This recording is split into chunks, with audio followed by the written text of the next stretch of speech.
Sunday suspense, শুধুমাত্র মির্চি 98.3-তে। বাংলা সাহিত্যের রোমাঞ্চকর কিছু গল্প দিয়ে সাজানো আমাদের এই বিশেষ নিবেদন সানডে সাসপেন্স। আজ আপনার জন্য তুষারকান্তি ঘোষের লেখা প্রেতে ও মানুষে। তুষারকান্তি ঘোষ জন্ম 21শে সেপ্টেম্বর 1898 সালে যশোর জেলায়। প্রথমে হিন্দু স্কুল, পরে বঙ্গবাসী ও বিদ্যাসাগর কলেজে পড়াশোনা করেন। শিশির কুমার ঘোষের পুত্র এই মানুষটি জীবনের প্রথম থেকেই নিজেকে সংবাদপত্রের সঙ্গে জড়িয়ে রেখেছিলেন। অমৃতবাজার পত্রিকা, যুগান্তর, অমৃত প্রমুখ পত্রপত্রিকার সম্পাদনার পাশাপাশি লিখে গেছেন বেশ কিছু গ্রন্থ, যার মধ্যে বিখ্যাত বিচিত্র কাহিনী, চিত্র বিচিত্র, আরও বিচিত্র কাহিনী ইত্যাদি। এই গল্পটি আমরা নিয়েছি আনন্দ পাবলিশার্স থেকে প্রকাশিত রঞ্জিত চট্টোপাধ্যায় সম্পাদিত নির্বাচিত ভূতের গল্প এই বইটি থেকে। প্রধান চরিত্রে নরেন ও মালতী, গল্প পাঠে দীপ, গল্পের সূত্রধার মীর। শুরু হচ্ছে প্রেতে ও মানুষে।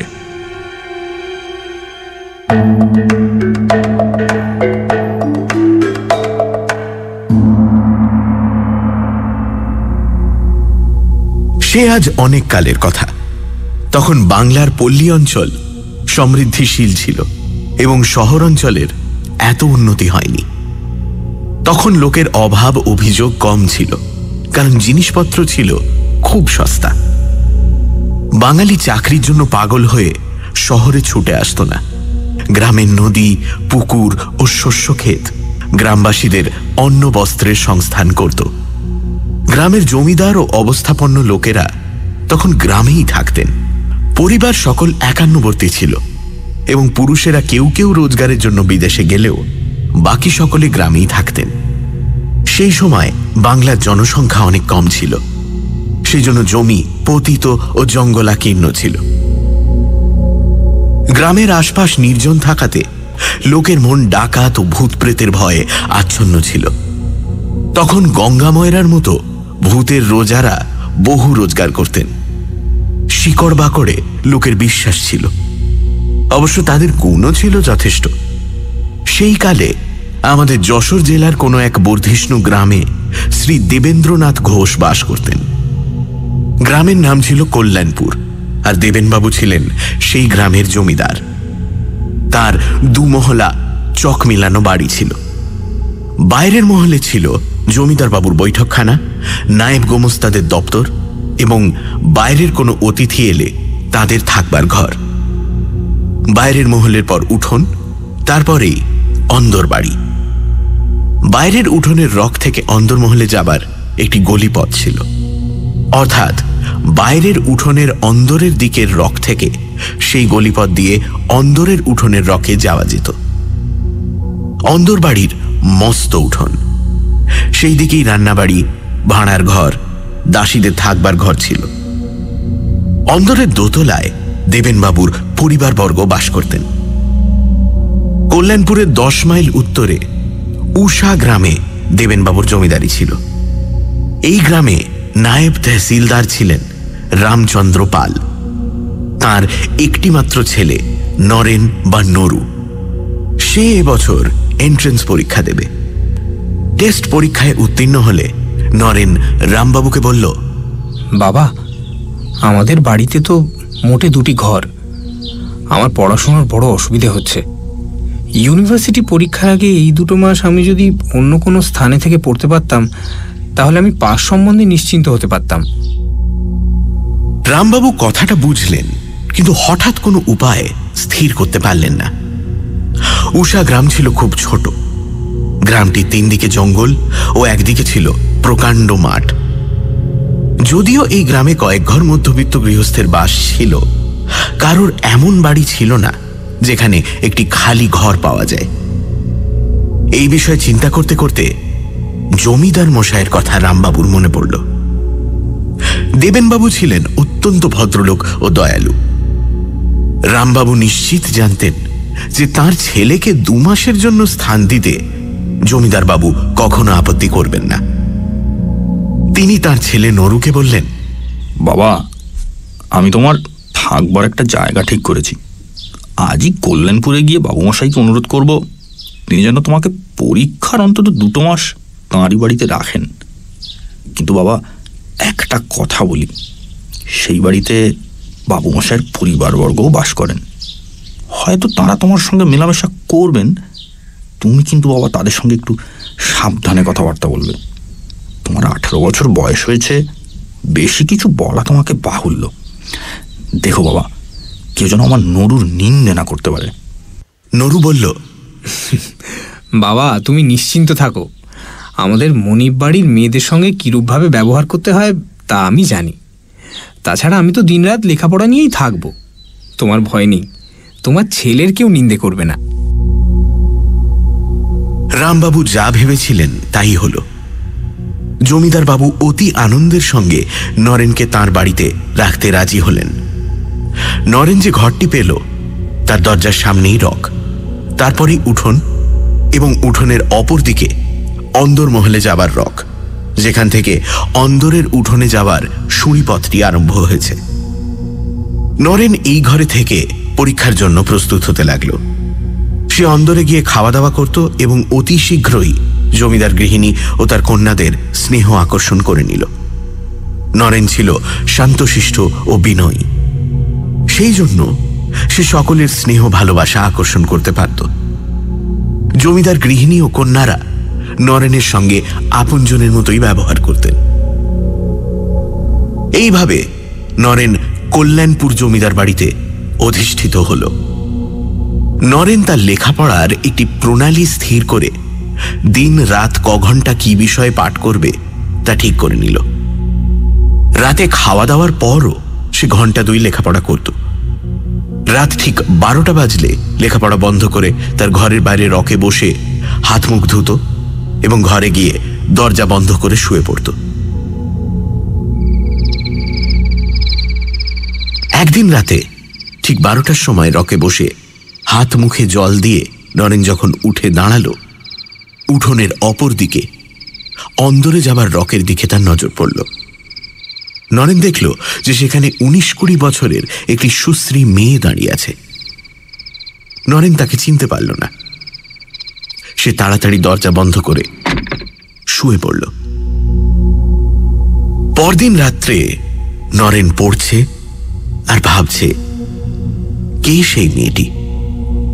অত রাত্রে রকে দাঁড়িয়ে কি করছিল? আজও সে আসবে নাকি?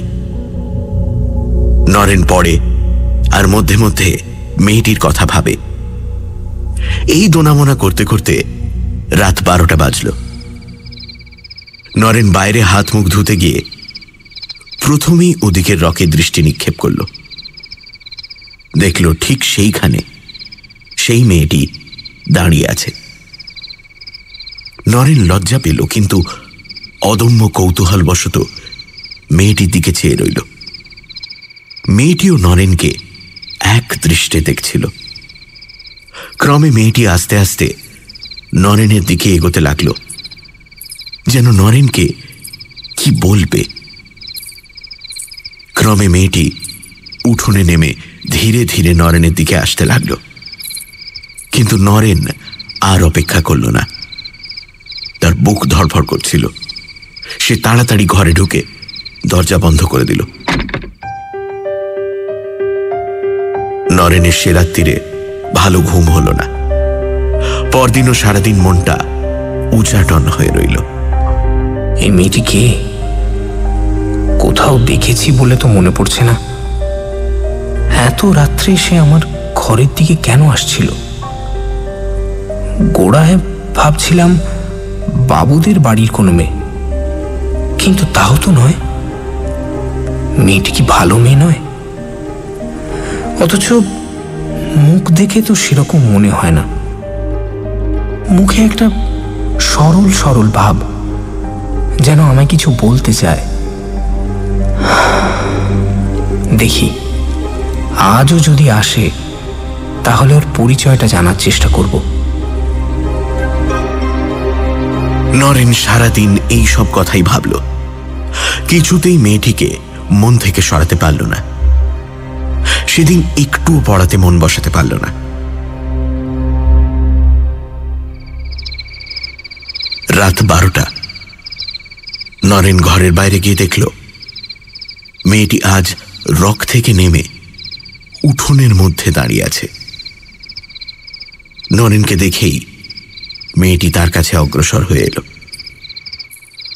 আজ আর নরেন তাকে ফেরাতে পারল না। মেয়েটি নরেনকে অতি মিষ্টি স্বরে জিজ্ঞেস করল, তোমাকে আমার বড় ভালো লেগেছে, তাই একটু গল্প করতে এলাম। চলো তোমার ঘরে গিয়ে বসি। মেয়েটির চোখে কি ছিল জানি না, নরেন যেন মন্ত্রমুগ্ধ কিংবা মোহগ্রস্তের মতো হয়ে গেল। কেমন এক অবর্ণনীয় ভাব অনুভব করল। সেটা আনন্দ, ভয়, মোহ না সুখ? নরেনের মন এবং দেহ দুই যেন সবশে রইল না। সে মেয়েটির সঙ্গে সঙ্গে তার ঘরে প্রবেশ করল। তুমি কে? আমি মালতী। তুমি আমায় চেনো না, আজ কদিন তোমায় দেখছি। তোমায় বড় ভালো লেগেছে, তাই তোমার সঙ্গে বন্ধুত্ব করতে এলাম। তুমি রাগ করনি তো? আচ্ছা, তুমি এত রাতে আসো কেন? ঠিক রাত 12টার সময় আমার আসবার সুযোগ হয়। অন্য সময় আমি চেষ্টা করলেও আসতে পারি না। এই সব জিনিস একদিন আমি তোমাকে ভালো করে বুঝিয়ে বলবো। আমি রোজ ঠিক রাত 12টার সময় আসব ও 2টোর সময় চলে যাব। তোমার কোনো ভয় নেই, আমি তোমার কোনো অনিষ্ট করব না। আমার পরিচয় জানতে চেও না, আমি তোমার বন্ধু। এই কি যথেষ্ট নয়? নরেনের তখন স্বাভাবিক অবস্থা ছিল না, তা নইলে হয়তো সে মেয়েটির পুরো পরিচয় জানবার জন্য পীড়াপিড়ি করত। কিন্তু সে তা করল না। সে মেয়েটির সাথে গল্প করতে লাগল। তার মনে অনির্বচনীয় আনন্দ, যেন কেমন মোহগ্রস্ত ভাব। নরেনের একবারও মনে হল না যে এই ব্যাপারটা সম্পূর্ণ অস্বাভাবিক। এক অপরিচিতা মেয়ে ঠিক রাত 12টার সময় আসে, 1 মিনিট আগে কিংবা পরে আসতে পারে না। এর মানে কি? তার আত্মীয় স্বজনই বা কোথায়? এসব কোনো কথা নরেনের মনে উদয় হল না। সে কেবল তার সঙ্গে কথাবার্তার আনন্দে ডুবে রইল। রাত 2টো বাজতেই মেয়েটি উঠে বলল, আজ যাই, কাল ঠিক 12টায় আসব। বলে মেয়েটি ঘরের বাইরে চলে গেল। নরেন প্রায় সঙ্গে সঙ্গে বাইরে গিয়ে আর মেয়েটিকে দেখতে পেল না। সারা উঠোন খাঁ খাঁ করছে, আর রকে কোনো জনমনীষী নেই। পরদিন আবার ঠিক রাত 12টার সময় মালতীর আগমন হল। পড়া সেরে ঘরের বাইরে যেতেই দরজার কাছে মালতীকে সে দেখতে পেল। তারপর দুজনে ঘরের ভিতরে এসে গল্পগুজব আরম্ভ করল। এইভাবেই দিন কাটছে। নরেনের লেখাপড়া চুল হয়ে গেছে। নরেন সর্বক্ষণ মেয়েটির কথা ভাবে, এমনই তার আকর্ষণ। সে সারাদিন উদ্গ্রীব হয়ে থাকে কখন রাত 12টা বাজবে। মেয়েটির সঙ্গ উন্মাদকর, এবং রাত 12টা থেকে 2টো পর্যন্ত এই 2 ঘন্টা সুখের স্বপ্নের মতো কেটে যায়। কখনো কখনো নরেন ভাবে, কে এই মেয়েটি, কোথায় থাকে, কার মেয়ে, কেন সে রাত্রি 12টার সময় আসে, কেন 2টোর পরেই চলে যায়? কিছুই বুঝতে পারে না। তাকে জিজ্ঞাসা করলে মালতী কেবল হাসে, বলে, আমার পরিচয় নিয়ে কি হবে? কেন, আমাকে কি পছন্দ করো না? তুমি প্রায়ই জিজ্ঞাসা করো কেনই বা আমি 12টার সময় আসি ও 2টোর সময় চলে যাই। তার কারণটা আজ তোমায় বলি। রাত 12টা থেকে 2টো পর্যন্ত যে ক্ষণ, কেবল সেই সময়টাই আমি তোমার কাছে আসতে পারি। আমার এমন ক্ষমতা নেই যে 12টার আগে আসি কিংবা 2টোর পরেও থাকি। নরেন এই সব কথা শোনে, আর তার মনে কেমন একটা সন্দেহের উদয় হয়। একবার এই কথাও তার মনের মধ্যে উঁকি ঝুঁকি মারে যে এ কি মানুষ নয়। আরো একটা জিনিস সে লক্ষ্য করল, যে মালতী চলে যাওয়ার পর তার দেহ মনে একটি গভীর অবসাদ আসে। সে মরার মতো ঘুমিয়ে পড়ে ও পরদিন উঠতে অনেক বেলা হয়। সে আরো লক্ষ্য করল যে তার শরীর দিনের পর দিন শুকিয়ে যাচ্ছে। ক্রমে ক্রমে এ কথা তার মনে বদ্ধমূল হল যে মালতীর সঙ্গ তার পক্ষে মঙ্গলজনক নয়। কিন্তু কি করা যায়? কি করে এর হাত থেকে উদ্ধার পাবে? নরেন বেশ বুঝতে পেরেছে যে এটা তার পক্ষে অসম্ভব, এবং এভাবে আর দিন কতক চললেই তার শরীর একেবারে ভেঙে পড়বে। নরেন উপায় ঠাউরাতে লাগল যে কি করে মালতীর আশা বন্ধ করা যায়। সে ভাবল যে মালতী যখন বলছে যে রাত 12টা থেকে 2টো পর্যন্ত তার আসবার সময়, আমি কেন সেই সময়টা দরজা বন্ধ করে ঘরের ভেতরে শুয়ে থাকি না? সে দরজা বন্ধ থেকে বুঝতে পারবে যে আমি হয়তো ঘুমিয়ে পড়েছি। হ্যাঁ, ঠিক ঠিক। নরেন প্রতিজ্ঞা করল যে সেই রাত্রেই সে ঐরম করবে। সেই দিন রাত 11টার সময় নরেন দরজা বন্ধ করে তার বিছানায় শুয়ে পড়ল। সে ঘুমোবার চেষ্টা করল, কিন্তু ঘুম কিছুতেই এলো না। যখন জমিদার বাড়ির ঘড়িতে ঢং ঢং করে 12টা বাজছে, তখন ঘরের মধ্যে খসখস করে কেমন একটা শব্দ হলো। নরেন এতক্ষণ চোখ বুজে পড়েছিল। খসখস শব্দ শুনে নরেন চোখ মেলে দেখল যে মালতী ঘরের ভেতর দরজার কাছে দাঁড়িয়ে আছে। কে তুমি? যদিও এই ব্যাপারে নরেন হতভম্ব হয়ে গেল, কিন্তু আশ্চর্যের কথা এই যে সে মালতীকে দেখে আবার মোহাবিষ্ট হয়ে পড়ল এবং তাড়াতাড়ি উঠে বসে তাকে সাদর সম্ভাষণ জানালো। মালতী হাসি মুখে বলল, হাত যে বড় দরজা বন্ধ করে রেখেছ, ঘুমিয়ে পড়েছিলে বুঝি? আরে না না না, শরীরটা খারাপ লাগছিল তাই বিছানায় শুয়েছিলাম। ইচ্ছে ছিল 12টা বাজলেই বাইরে যাব, কিন্তু তুমি ঘরের ভেতরে এলে কি করে? আমি এক ম্যাজিক জানি। দরজা বন্ধ থাকলেও কি করে ঘরের ভেতর আসতে পারা যায় সে কথা তোমাকে একদিন আমি বুঝিয়ে দেব।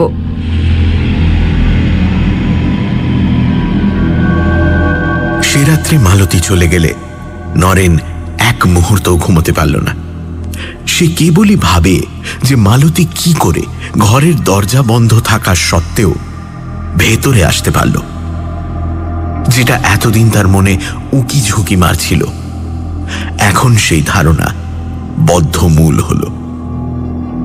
মালতী যে মানুষ নয়, কোনো মৃত স্ত্রীলোক, এই ধারণা তার মনের ওপর চেপে বসল।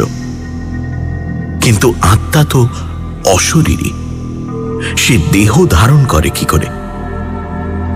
ক্রমে নরেনের মনে পড়ল যে মালতী বারবার বলেছে কেবল রাত 12টা থেকে 2টো পর্যন্ত সে নরেনের কাছে আসতে পারে। নরেন ভাবল হয়তো কেবল এই সময়টুকুর জন্যই সে স্থূল দেহ ধারণ করতে পারে।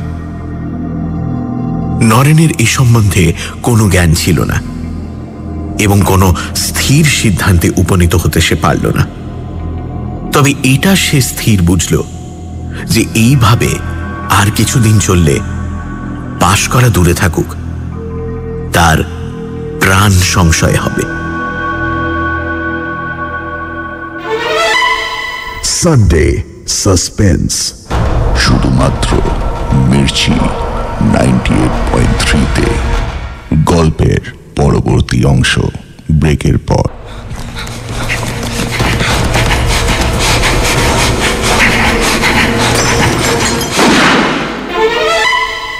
সানডে সাসপেন্স, শুধুমাত্র মির্চি 98.3-তে। শুনছেন তুষারকান্তি ঘোষের প্রেতে ও মানুষে। পড়াশোনার সুবিধের জন্য জমিদার বাড়িতে কিছুদিন থাকার ব্যবস্থা হয় নরেনের। সেখানেই এক রাতে মালতী নামক একটি অল্প বয়সী মেয়ের সাথে পরিচয় হয় তার। নরেন হাজার চেষ্টা করেও তাকে তাড়াতে পারে না। প্রতিদিন রাত 12টার সময় তার ঘরে আসতেই থাকে। প্রতিদিন রাত 12টার সময় তার ঘরে আসতেই থাকে মালতী। তারপর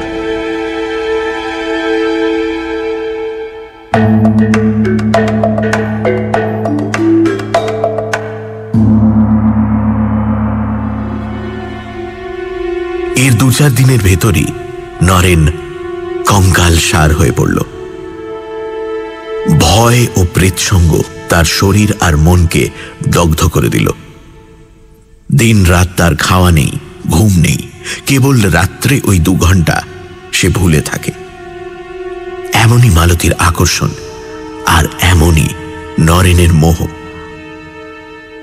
বাড়ির সকলে দেখল যে নরেন শুকিয়ে যাচ্ছে। একদিন গৃহিণী অনুযোগ করলেন যে সে যেন রাত জেগে বেশি পড়াশোনা না করে। তার পুষ্টিকর খাবারেরও বন্দোবস্ত করলেন, কিন্তু কোনো ফল হল না।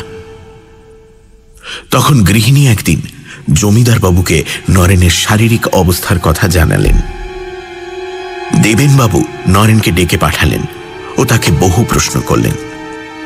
নরেন প্রথমটা লুকোতে চেষ্টা করেছিল, কিন্তু প্রশ্ন বাণে জর্জরিত হয়ে শেষটায় নরেন সেই মেয়েটির কথা বলে ফেলল। একটি ভদ্রলোকের মেয়ে রাত্রে ঘরে আসে শুনে জমিদারবাবু চমকে উঠলেন ও বারবার সেই মেয়েটির পরিচয় জিজ্ঞাসা করলেন। নরেন বলল, আমি অনেক জিজ্ঞেস করেছি, কোনো পরিচয়ই ও দেয় না। তুমি তাকে ঘরে ডেকে আনো কেন? না না, আমি ডাকি না, সে আপনি আসে। তুমি ঘরের দরজা বন্ধ করে থাকো না কেন? তুমি তো বলছো যে সে রাত 12টার আগে আসতে পারে না।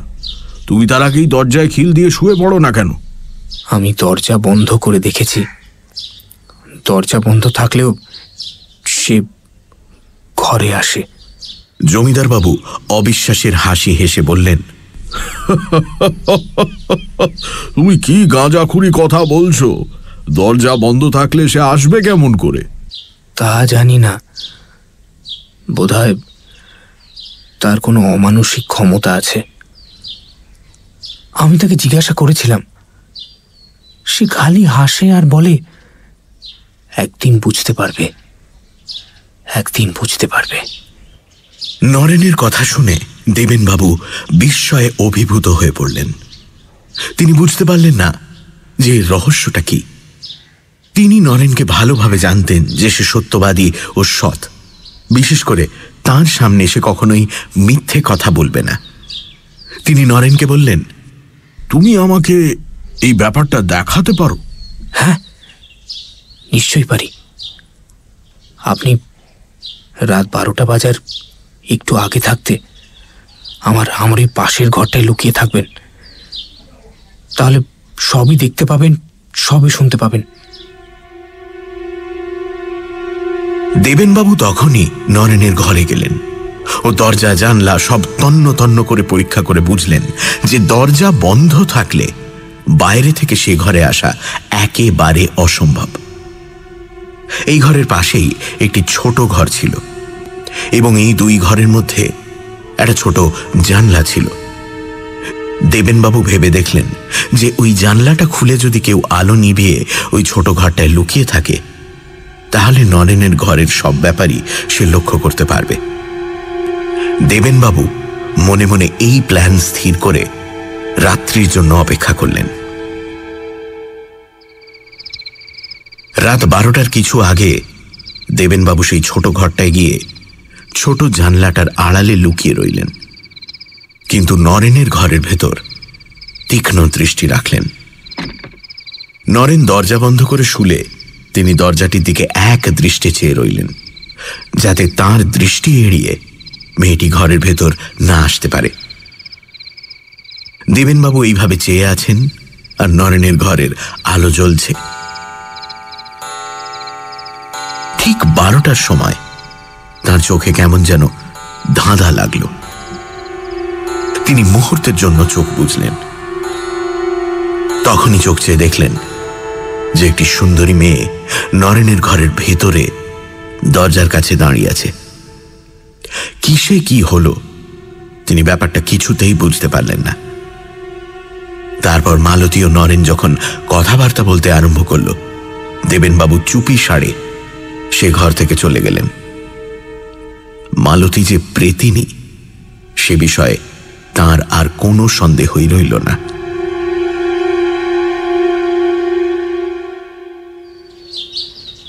পরদিন সকালেই দেবেনবাবু নরেনের বাবাকে এক জরুরি পত্র লিখে ঘোড়সওয়ার দিয়ে উষা গ্রামে পাঠিয়ে দিলেন। সে পত্রে তিনি লিখলেন, তুমি এখনই এসে নরুকে তোমার গ্রামে ফিরিয়ে নিয়ে যাও, নইলে তার প্রাণ সংশয়। আর নরেনকেও ডেকে বললেন যে তার বাপকে আনতে লোক গিয়েছে, তিনি এলেই যেন তার সঙ্গে নরেন গ্রামে ফিরে যায়। নরেন খুব রাজি, কারণ রাত্রের ওই 2 ঘন্টা ছাড়া নরেন সবশে সাধারণ মানুষের মতোই থাকে। সে বুঝল এর হাত থেকে বাঁচতে গেলে তার পলায়নেই মঙ্গল। সেই দিনই নরেনের বাবা এলেন। নরেনের শরীরের অবস্থা দেখে এবং সব কথা শুনে ভয়ে দুঃখে তিনি পাগলের মতো হয়ে পড়লেন। তিনি কাঁদতে কাঁদতে জমিদার বাবুকে বললেন যে তিনি সেই দিনই নরুকে নিয়ে যাচ্ছেন। দেবেনবাবু বললেন, শুধু নিয়ে গেলে হবে না, একজন ভালো ওঝাকে দিয়ে নরুকে দেখাও। ওকে পেতনিটা যেভাবে পেয়েছে তাতে ছাড়ানো সহজ নয়। রামবাবু বললেন যে তিনি তাই করবেন। সেই দিনই তারা উষা গ্রামে ফিরে গেলেন। নরেনের মা সব কথা শুনে কেঁদে সারা। তিনি বললেন,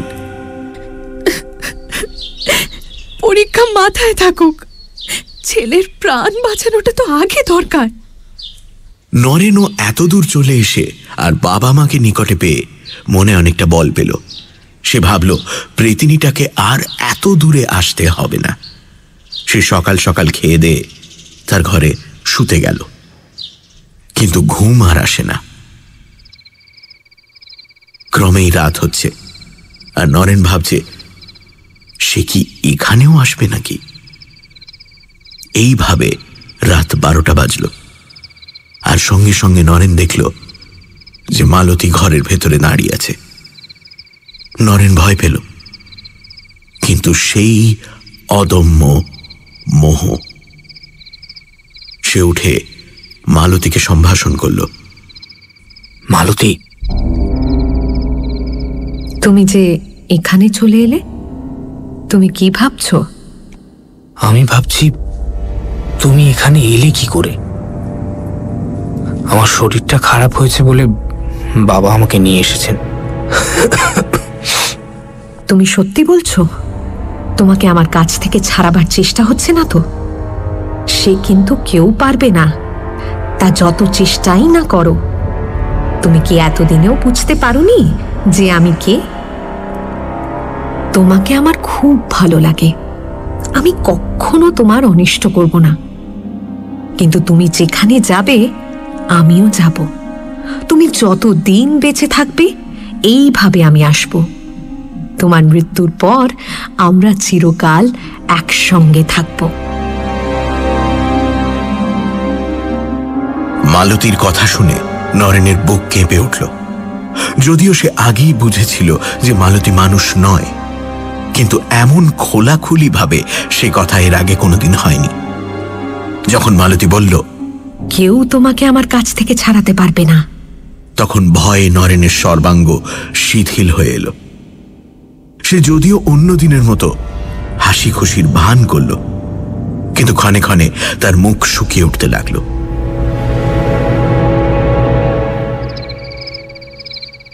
দুটোর সময় মালতী চলে গেলেই নরেন পাগলের মতো ছুটে গিয়ে তার বাবা মা শোবার ঘরের দরজায় ধাক্কা দিতে লাগলো। বাবা, বাবা, বাবা, বাবা, দরজা খোলো বাবা, বাবা, আমাকে মেরে ফেলবে বাবা, আমাকে মেরে ফেলবে বাবা, বাবা, দরজা খোলো বাবা, বাবা, বাবা, বাবা, আমাকে মেরে ফেলবে বাবা। তারা তাড়াতাড়ি দরজা খুলে বেরিয়ে এসে সব কথা শুনলেন ও হাহাকার করে কাঁদতে লাগলেন। কি বলছিস তুই বাবা? বাবা এসব কথা আমার বলিস না। কি হয়েছে বাবু? সে রাত্রে আর কেউ ঘুমোতে গেল না। পরদিন সকালেই রামবাবু প্রতিবেশীদের ডেকে এনে সব কথা বললেন। তারা বললেন যত শীঘ্র পারা যায় একজন ভালো ওঝাকে ডাকা হোক, আর যতদিন না ওঝা আসে ততদিন নরু তার বাবা মার মধ্যিখানে শোবে। একজন এই সংবাদ দিলেন যে 7 ক্রোশ দূরে একজন সত্যিকারের ভালো ওঝা থাকে, তার ভূতপ্রেত সম্বন্ধে গভীর জ্ঞান, আর সে অনেক দরকারি শেকড় বাকড়েরও সন্ধান রাখে। সেই জন্যই সেই দিনই সেই ওঝাকে আনতে লোক পাঠানো হলো, আর তাকে বলে দেওয়া হলো যাতে তার পরদিনই সে ওঝাকে নিয়ে আসে। ওঝা যা চাইবে তাকে তাই দেওয়া হবে, এই কথাও তাকে বলে দেওয়া হলো। সেদিন রাত্রে নরেন বাবা মার সঙ্গে এক ঘরে শুল। দুপাশে বাবা মা, আর নরেন শুয়েছে মাঝখানে একই বিছানায়। 3 জনেই জেগে আছেন। আতঙ্কে ও দুশ্চিন্তায় কেউ ঘুমোতে পারছেন না। এইভাবে রাত 12টা বাজল। নরেন চোখ বুজে শুয়েছিল। হঠাৎ নরেন অনুভব করল কে যেন তাকে ঠেলছে। নরেন চমকে চোখ মেলে দেখল মালতী তার মাথার কাছে বসে আছে। নরেন চুপি চুপি বলল, মালতী, তুমি কি করছো? বাবা মা জানতে পারবেন যে? মালতী, তোমার সে ভয় নেই, ওরা কিচ্ছু জানতে পারবে না। নরেন উঠে দেখল যে তার বাবা মা মরার মতো পড়ে আছেন। তারা তখন পাশের ঘরে গেল। এই কথা বলাই বাহুল্য যে মালতী রামবাবু ও তার স্ত্রীকে অজ্ঞান করে রেখেছিল। পরদিন সব কথা শুনে নরেনের বাবা মা পাগলের মতো বুক চাপড়াতে লাগলেন। নরেনও বুঝল যে আর তার নিস্তার নেই। আতঙ্কে ও দুশ্চিন্তায় তার শরীরের আর কিছু নেই। দেহ কঙ্কালসার, সব সময় বুক ধড়ফড় করে, মাথা ঘোরে, বহু কষ্টে হাঁটে, এমনকি বসে থাকতেও কষ্ট হয়। সব সময় শুয়ে থাকতে ইচ্ছে করে। সে ভাবছে এই অবস্থার চেয়ে মরে যাওয়াও ভালো। গ্রামের লোকেরাও দুঃখিত। সকলের শেষ আশা সেই ওঝা, যদি সে কিছু করতে পারে। সেদিন বিকেলে ওঝার আগমন হল। সে ধীরভাবে আগাগোড়া সব কথা শুনে নরেনের শরীরের অবস্থা দেখল। ওঝা বলল যে সে একবার সমস্ত ব্যাপারটা নির্জনে ভেবে দেখবে যে এর কোনো উপায় আছে কিনা।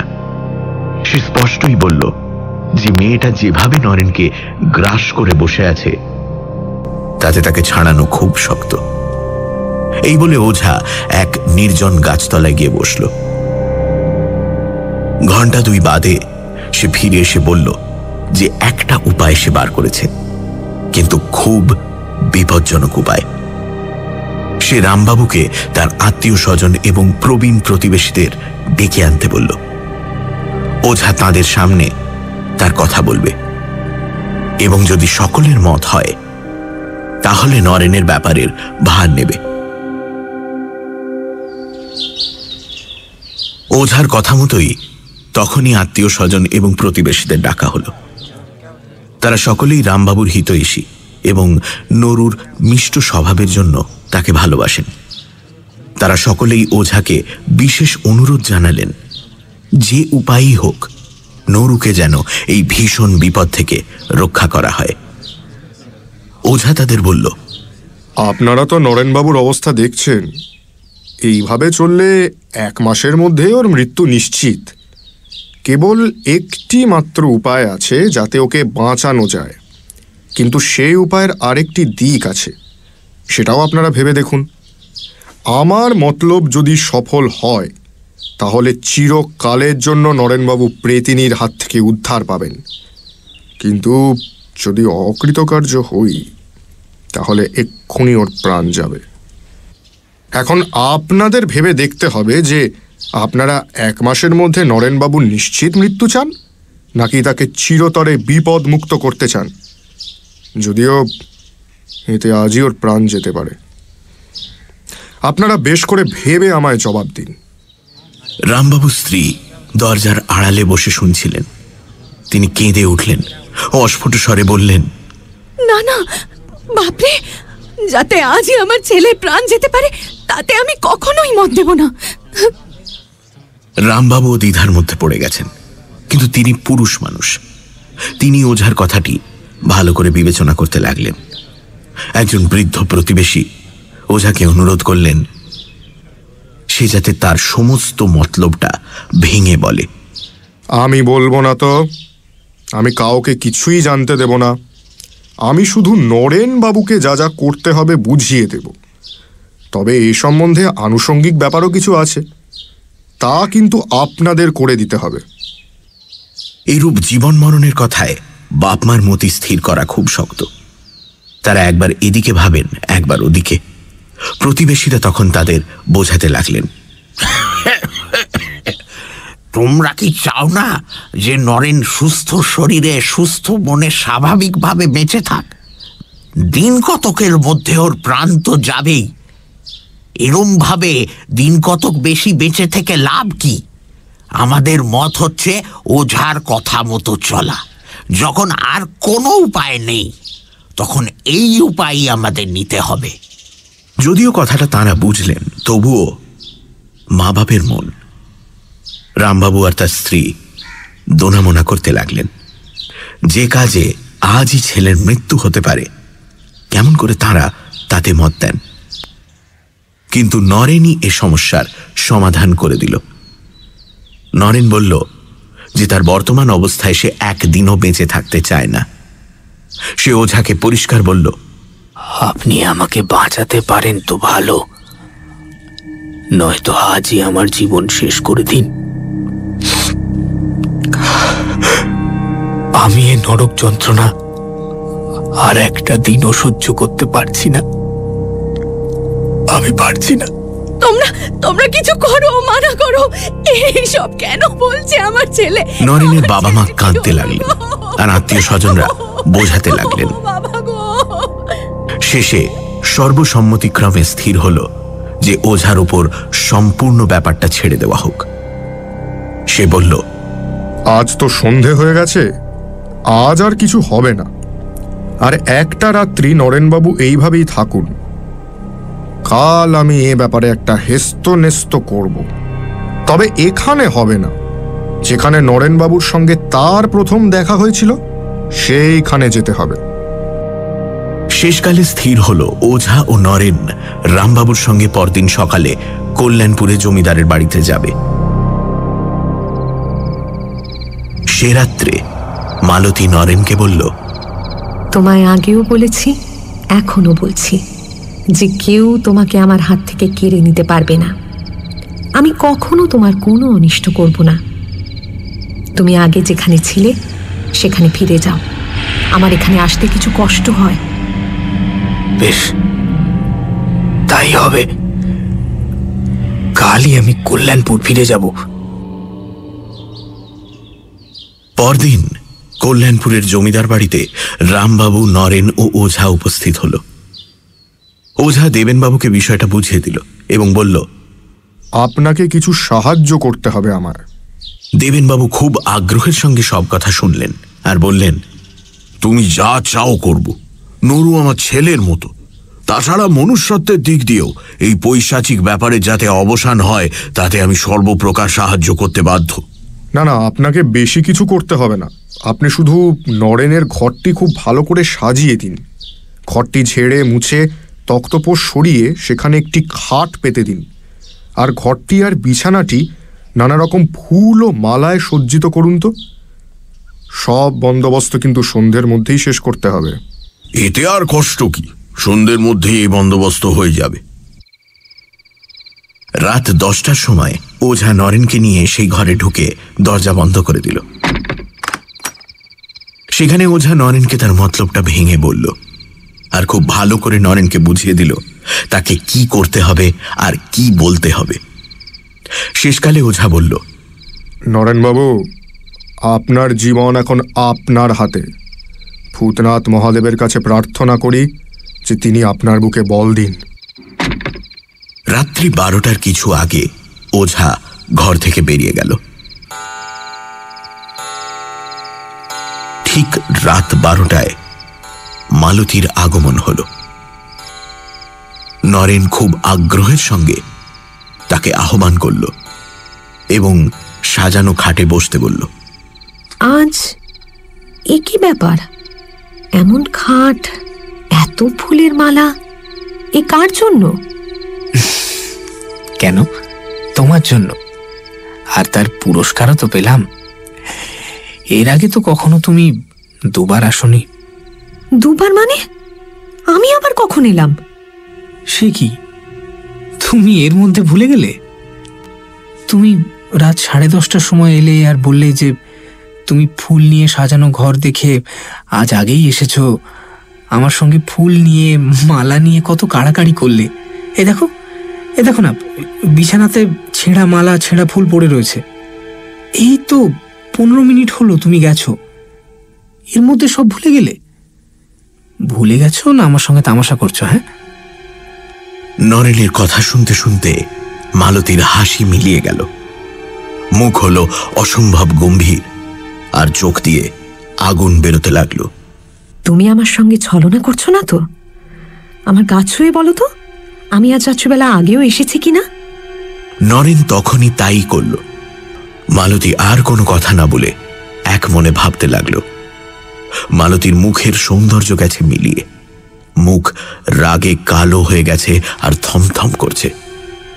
কিছুক্ষণ পরে মালতী নরেনকে বলল যে এর আগে সে আসেনি, আর কেউ তার মতো সেজে এসেছিল। নরেন যেন কত দুঃখ আর ভয় পেয়েছে, এইভাবে বলল, মালতী, যদি তাই হয়ে থাকে তবে তুমি তার হাত থেকে আমাকে বাঁচাও, আমাকে বাঁচাও মালতী। আমার তোমাকেই ভালো লাগে আর তোমারই বন্ধুত্ব আমার চাই। যদি আর কেউ এভাবে আসে তাহলে আমি আর বাঁচব না মালতী। যে করে হোক তুমি আমাকে এই ঘোর বিপদ থেকে বাঁচাও মালতী। মালতী, আমাকে বাঁচাও মালতী। মালতী কিছুক্ষণ গভীরভাবে চিন্তা করে বলল, এর একটা উপায় আছে, কিন্তু তা কি তুমি পারবে? আমাকে সম্পূর্ণ বিশ্বাস করতে পারবে কি? আমি কে তা তো তুমি জানো। এই গভীর রাতে আমার সঙ্গে এক জায়গায় যেতে পারো? নরেন বুঝল যে এতক্ষণে তার জীবনের সবচেয়ে সংকটময় মুহূর্ত উপস্থিত হয়েছে। তার হাত পা ঠান্ডা হয়ে গেল এবং বুকের মধ্যে কেমন করতে লাগলো। সে কষ্টে হেসে বলল, তোমার সঙ্গে যাব তাতে ভয়টা কি? কিন্তু তুমি কি করতে চাও সেটা আমাকে বুঝিয়ে বলো। এখান থেকে 2 মাইল দূরে উত্তর দিকে যে জঙ্গলটা আছে সেখানে তোমায় নিয়ে যাব। সেখানে এক জায়গায় এক রকমের লতা আছে, সেই লতার শিকড় তোমাকে আনতে হবে। তা তুমি নিজেই নিয়ে এসো না, তুমি তো সব জায়গায় যেতে পারো। বাইরে কি প্রচন্ড মেঘ করেছে দেখেছো? আর তুমি তো জানো আমার হাঁটতে বেশ কষ্ট হয়। আমি যদি আনতে পারতুম তাহলে কি তোমাকে কষ্ট দিই? আমি সে লতা গাছের কাছেও যেতে পারি না। তোমাকে সে শিকড় আনতেই হবে। সেই শিকড় দিন রাত তোমার হাতে বেঁধে রাখতে হবে। ঠিক রাত 12টার সময় সেই শিকড় খুলে অন্য ঘরে তফাত করে রেখে আসবে, আর রাত 2টোর সময় আমি চলে গেলে আবার পড়ে থাকবে। তাহলে কেউ আর তোমার কাছে আসতে পারবে না।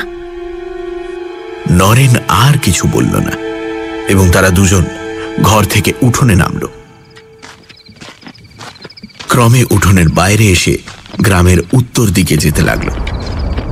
আকাশ গভীর মেঘাচ্ছন্ন, মধ্যে মধ্যে বিদ্যুৎ চমকাচ্ছে। পল্লী পথ জনহীন। নরেনের সঙ্গী কেবল মালতী। সে মানুষ নয়, নরেন জানে। শুধু তাই নয়, নরেন দুর্বল বলে মালতী তার হাতও ধরে আছে।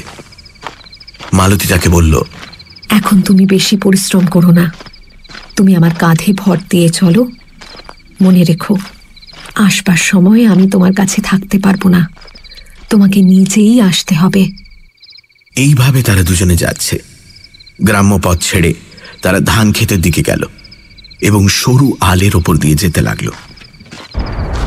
গভীর অন্ধকারের মধ্যে মধ্যে বিদ্যুতের আলোতে নরেন পথ দেখতে পাচ্ছে। অন্য সময় সম্পূর্ণ মালতীর ওপর নির্ভর। ক্রমে তারা নদীর ধারে পৌঁছল। সামনেই শ্মশান, যার নাম কালাপেড়ের দেয়ার। কটি তেঁতুল গাছ দৈত্যের মতো দাঁড়িয়ে রয়েছে। নির্জন স্থান। নরেনের বুক সবলে স্পন্দিত হতে লাগল, কিন্তু ওঝার কথা তখন তার কানে বাজছে। নরেনবাবু, আপনার জীবন আপনার হাতে। ভূতনাথকে স্মরণ করবেন, কোনো ভয় নেই। এইবার জঙ্গল আরম্ভ হল। এখান থেকে আর পথ নেই। প্রেতিনী যেদিকে নিয়ে যাচ্ছে, মানুষ সেদিকেই যাচ্ছে। একটু পরে ডান দিকে একটা বড় অশ্বত্থ গাছ দেখা গেল। মালতী নরেনকে ছেড়ে দিয়ে বলল, ওই গাছটার ওপারে আগাছার জঙ্গল আছে, সেখানে গোটা কতক লতানো গাছ আছে, তারই একটা শিকড় শুদ্ধ তুলে নিয়ে এসো, তোমাকে একলাই যেতে হবে। প্রেতিনী নির্দেশ মতো নরেন অগ্রসর হয়ে গেল এবং সেখানে কয়েকটি লতানি গাছ দেখতে পেল। মূল শুদ্ধ একটি লতানি গাছ তুলে এনে নরেন পূর্বস্থানে ফিরে এলো, কিন্তু মালতীকে সে স্থানে দেখতে পেল না। সে ভয়ে কম্পিত স্বরে ডাকল, মালতী, মালতী, মালতী! প্রায় 50 হাত দূর থেকে মালতী জবাব দিল, আমি এখানে আছি। এখন তো মেঘ খানিকটা কেটে গেছে এবং অল্প চাঁদের আলো ফুটেছে। আমার সাদা কাপড় তো তুমি দেখতে পাচ্ছ। আমি এগিয়ে যাচ্ছি, তুমি পেছন পেছনে এসো। নরেন দ্রুতপদে মালতীর দিকে এগিয়ে গিয়ে বলল, আগে তুমি শিকড়টা দেখো তো যে ঠিক জিনিসটা এনেছি কিনা। মালতীর সঙ্গে সঙ্গে এগিয়ে যেতে যেতে বলল, হ্যাঁ হ্যাঁ, ঠিক জিনিসই এনেছো, তুমি আমার অত কাছে এসো না। মালতী এগিয়ে যাচ্ছে আর 50 হাত পিছু পিছু নরেন আসছে। আবার সেই নদীর ধার, সেই কালাপেড়ের দেয়ার, সেই ধান ক্ষেত আর সরু আলের রাস্তা। আবছা আলোতে নরেন মালতীকে দেখতে পাচ্ছে। ক্রমে গ্রাম্য পথে এসে পৌঁছল এবং অবশেষে বাড়ি। তুমি শিকড়টা অন্য ঘরে রেখে এসো, এখনো 2 বাজতে আধ ঘন্টা দেরি আছে। নরেনের ওঝার কথা মনে হলো। পরিত্রাণের উপায় পেলে তা এক মুহূর্তের জন্য ত্যাগ করবে না। তাই নরেন মালতীকে বলল, মালতী, মালতী, আজ আমি বড় ক্লান্ত, তুমি আজ যাও, কাল আবার এসো, বড় ক্লান্ত। বেশ, তাই হোক।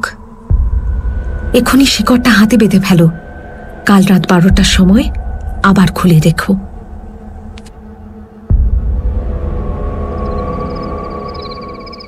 নরেন বাড়িতে পৌঁছেই জমিদার বাবুর বৈঠকখানা ঘরে গেল। সেখানে ওঝা দেবেনবাবু ও তার বাবা গভীর দুশ্চিন্তায় আচ্ছন্ন হয়ে বসেছিলেন। নরেনকে দেখতে পেয়ে তাঁরা আনন্দে কলরব করে উঠলেন। ওঝা জিজ্ঞেস করল, ওষুধ পেয়েছেন? কি জিনিস পেলেন একটু দেখি। নরেন শিকড় শুদ্ধ লতাটি ওঝাকে দিল আর মালতী তাকে যা যা বলেছিল তাও বলল। ওঝা বলল, আর ভয় নেই। জয় ভগবান, জয় মহাদেব, জয় ভগবান। সেই রাত্রেই এক বালার ভেতর সেই শিকড় রেখে নরেনের বাহুতে মক্ষম করে বেঁধে দেওয়া হলো। সে এমন বজ্র বাঁধন যে নরেন নিজে হাজার চেষ্টা করলেও অন্যের সাহায্য ছাড়া সে বালা খুলতে পারবে না। এই বালা ওঝাই সঙ্গে এনেছিল এবং এর গঠনও একটু বিশেষ রকমের। নরেনকে বালা পরিয়ে দিয়ে ওঝা বলল, এখন দিন কতক রাতে ও কিন্তু রোজ আসবে এবং অনুনয় বিনয় এমনকি ভয় প্রদর্শনও করতে পারে, কিন্তু আপনার কোনো ভয় নেই। এই বালাই এখন আপনার ইষ্ট কবচ। সে যাই বলুক আর যাই করুক, আপনি প্রাণ আনতেও এই পালাটা খুলবেন না। ওঝা যা বলেছিল তাই হলো। নরেন পরদিন রাত্রে দরজা বন্ধ করে ঘরে শুয়েছে, আর মালতী ঘরের বাইরে থেকে শিকড়টি খুলে ফেলবার জন্য অনুনয় বিনয় করছে। নরেন, কি হলো? দরজা খুলছো না কেন? শিকড়টা খুলে রাখুনি কেন? নরেন, আমি ভেতরে আসতে দাও। কি হলো? তোমার সঙ্গে তো সব কথা হয়েই গেছিল। তুমি দরজা খুলবে না তো? তুমি আমার কথা শুনবে না তো? আজ আর সে বন্ধ দরজার ভেতর দিয়ে ঘরে আসতে পারল না। নরেন মালতীর কথার কোনো জবাব দিল না। প্রথম 2-3 রাত্রি অনুনয় বিনয় ও তারপর ভয়ে প্রদর্শন। আমার কথা না শুনলে আমি তোমার প্রাণ নেব, কেউ তোমায় বাঁচাতে পারবে না। কিন্তু নরেন নিরুত্তর। এই উপদ্রব 8-10 দিন চলেছিল। কি ভেবেছিস ও শিকড় পরে তুই আমার থেকে দূরে চলে যাবি? আমি সেটা কোনোদিনও হতে দেব না। তুই আমাকে ফাঁকি দিবি? তুই ওই শিকড় পরে নিজেকে আমার থেকে দূরে সরিয়ে দিবি? আমি এটা কোনোদিনও হতে দেব না। আমি এর আগেও বলেছিলাম, এখনো বলছি, এই শিকড় খুলে ফেল। আমি তোর কোনো অনিষ্ট করব না। করবি না তো? ঠিক আছে, এবার তোর একদিন কি আমার একদিন। আমি তোকে প্রাণে বাঁচতে দেব না। আমি তোকে নিজের থেকে আলাদা হতে দেব না। তারপর মালতী আর আসেনি। নরেন তার বাবার সঙ্গে গ্রামে ফিরে গেল এবং মা বাবার আদরে যত্নে অতি শীঘ্রই তার পূর্ব স্বাস্থ্য ও মনের বল ফিরে পেল। নরেনের আনন্দ, মা বাবার আনন্দ, আত্মীয় স্বজনের আনন্দ, প্রতিবেশীর আনন্দ, জমিদার বাবু ও তার পরিবার বর্গের আনন্দ, আর সবচেয়ে বড় আনন্দ হল ওঝার। শুধু যে সে একটি অমূল্য জীবন রক্ষা করেছে তাই নয়, সকলের কৃতজ্ঞতা ভাজনও হয়েছে। শুধু তাই নয়, জমিদার বাবু তার কোঁচোর টাকায় ভরে দিয়েছিলেন।